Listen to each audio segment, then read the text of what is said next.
are they who are persecuted,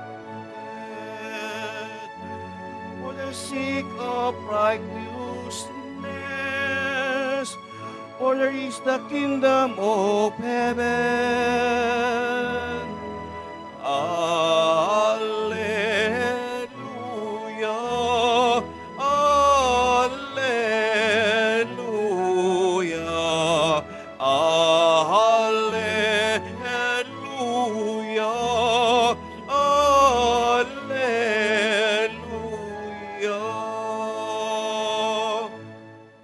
The Lord be with you. And with your spirit. A proclamation from the Holy Gospel according to Matthew. Glory to you, O Lord. Herod the Tetrarch heard of the reputation of Jesus and said to his servants, "This man is John the Baptist. He has been raised from the dead. That is why mighty powers are at work in him." Now Herod had arrested John, bound him, and put him in prison on account of Herodias, the wife of his brother Philip. For John had said to him, "It is not lawful for you to have her." Although he wanted to kill him, he feared the people, for they regarded him as a prophet. But at the birthday celebration for Herod, the daughter of Herodias performed a dance before the guests and delighted Herod so much that he swore to give her whatever she might ask for. Prompted by her mother, she said, "Give me her here on a platter the head of John the Baptist." The king was distressed, but because of his oaths and the guests who were present, he ordered that it be given, and he had John beheaded in the prison. His head was brought in on a platter and given to the girl, who took it to her mother. His disciples came and took away the corpse and buried him, and they went and told Jesus.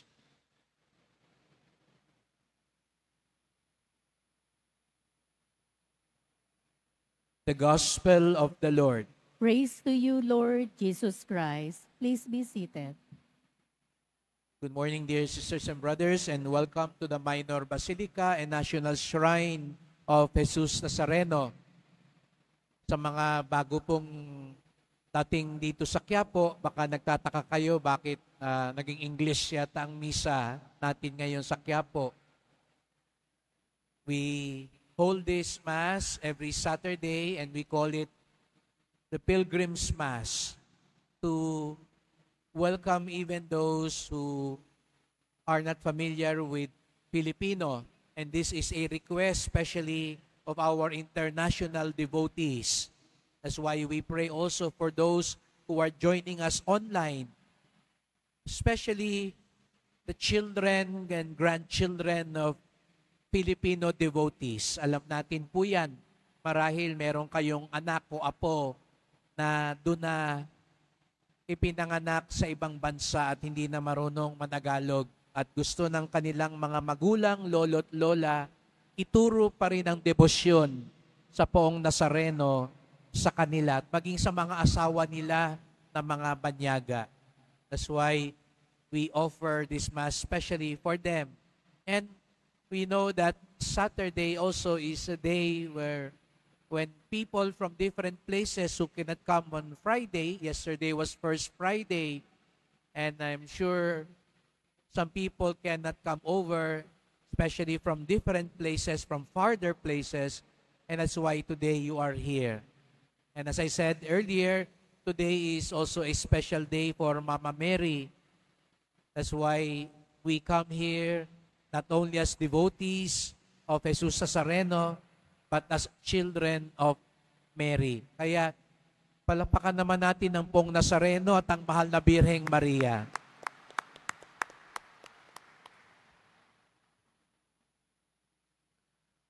Nung isang araw may kaibigan po akong nagpapadasal sa akin at sabi niya, "Father, sama niyo po ako sa dasal at pag nagkaroon ako ng pagkakataon, pupunta po ako para makapunta sa pahalik at mabasbasa ng kamay ng Nazareno.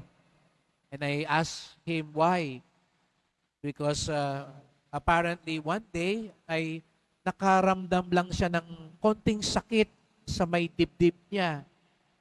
At nung siya'y nagpatingin sa doktor, ay natagpuan na doon sa konting sakit na yon, barado na pala yung kanyang puso at kailangan niya ng quadruple bypass. Nagulat siya, sabi niya, Father, konting sakit lang ito, pero yun na pala, barado na pala ang puso ko.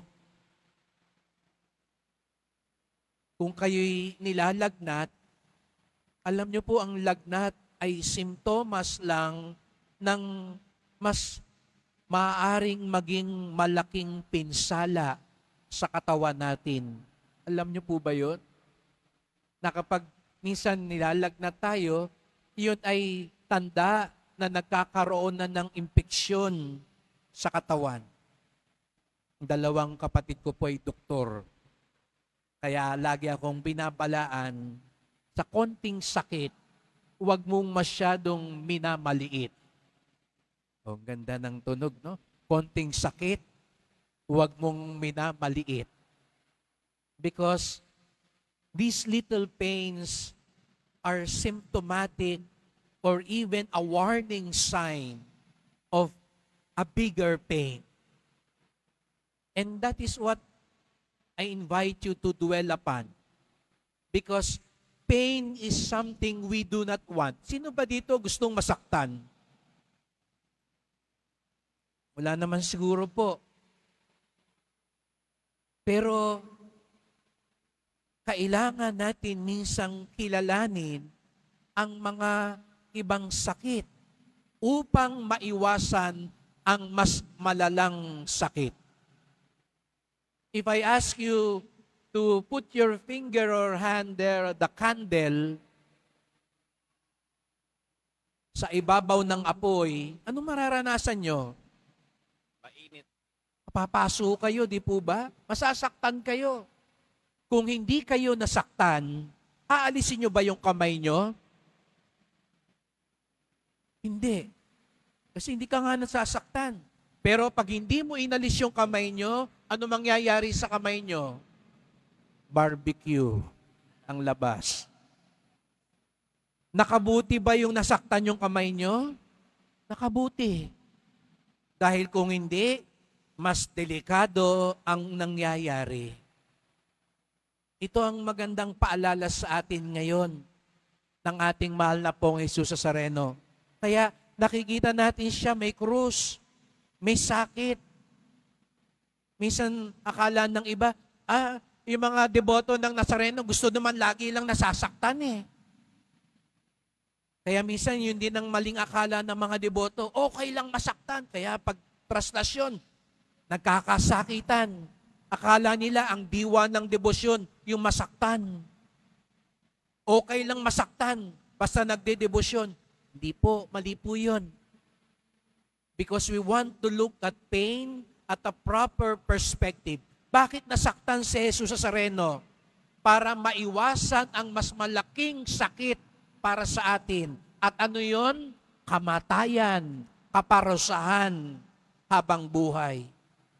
He embraced that pain so that we could be spared from a more dangerous pain. Condemnation, damnation, and death. And that is why today, sisters and brothers, there are pains in our lives we do not welcome. And one pain is correction. Aminin natin, nasasaktan tayo pag tinatama tayo. Aminin. Pag pinagsabihan tayo, nagtatampo tayo, mga kabataan, pag pinagsabihan kayo dahil umuwi kayo ng gabi, sumasama loob nyo sa magulang nyo. Pag iba, binibiro ko, pinagsasabihan ko, halimbawa, ibang nagsasabi, late kayo ha? tatampo. Pag iba, binibiro ko, nakita kita, tulog ka kanina, nagsisimba ka.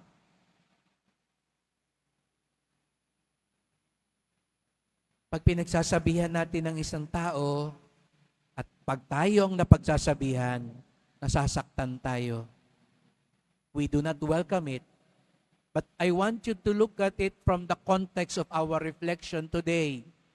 Pain could be a welcome guest in our lives because it could avoid a bigger pain in our lives. Kaya nga si Jeremias, in the first reading, Jeremiah was not welcomed by the people. Why?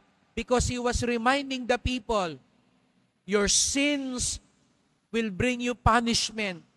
You will be conquered by the enemy. Ayaw nilang mapakinggan yon. Kaya gusto nilang patayin si Jeremias. Kasi tinutuligsa sila, tinatama sila, tinutuwid sila. Pero nasasaktan sila dahil doon. Sa Ebanghelyo, pinapugutan ni Herodes si Juan Bautista, ang ating patron. Bakit? Hindi niya gusto yung naririnig kay Juan Bautista. Sabi kasi ni Juan Bautista, mali yung ginagawa mo, inakasawa mo, hindi mo naman asawa. Mali yan. And Herod and Herodias did not like that. They were hurt of the criticism, the correction of John the Baptist. And so what happened? They put to death John the Baptist. It's sad. Jeremiah and John the Baptist were sent by God not just to hurt these people, but because God loves them. Pag tinatama tayo, dahil mahal tayo ng Diyos. Di ba mga magulang, kung sabihin mo sa mga anak nyo, sige, mag-drugs na kayo. Sige, magsugal na kayo. Sige, magpatayan na kayo. Mahal nyo ba yung anak nyo pag ganon? Sige, gastusin mo kung saan man yung gusto mo, kahit sa masamang bagay. Mahal nyo ba ang anak nyo pag ganon? Siyempre hindi. Masakit man din sa atin at alam natin masasaktan ng ating mga anak, pero alam natin ginagawa natin yon para mailayo sila sa mas malaking kapahamakan at kasakitan. At ganun din ang Diyos sa atin, mga kapatid. Sometimes God allows hurts and pains and even crosses in our lives to spare us, to guard us, and even, you may not believe it, to protect us. Tandaan nyo yung sinabi ko kanina, ilagay nyo yung kamay. Kaya ka napaso para mas lalo kang maligtas. Dumadaan ka ba ngayon sa isang sitwasyon na parang nasasaktan ka? May tao bang nagtatama sa'yo at naiinis ka tuloy sa kanya? Mas gusto mo tuloy sumama sa mga ibang taong laging ang sagot sa'yo, okay lang yan. Ingat ka. Pag yung taong yan, laging ang sabi sa'yo, okay ka, okay lang yan. Mag-isip kang maigi. Because God sends Jeremiah's and John the Baptist in our lives to help us, to love us, to guard us, and protect us. And let us also pray that we may also be like Jeremiah and John the Baptist. Ang patron po ng simbahan ng Quiapo ay si San Juan Bautista. Ang tahanan ni Jesus Nazareno ay tahanan din ni Juan Bautista. Sana tayo din maging katulad ni Juan Bautista. Huwag tayong matakot magtuwid. Sa umpisa parang nakakasakit tayo. Huwag naman masyadong masakit. Pwede ka namang magtuwid ng hindi nananakit ng husto. Do it gently pag nagtatama ka. Huwag mo naman bulyawan agad. Huwag mo naman saktan agad. Baka naman sabihin mo, tinatama ko, Father, kaya sinuntok ko. Hindi, wag naman. No? Itama mo ng maayos, ng mahinahon. Itama mo ng nasa lugar. Katulad ng ginawa ni Juan Bautista at maging ng Poong Nazareno.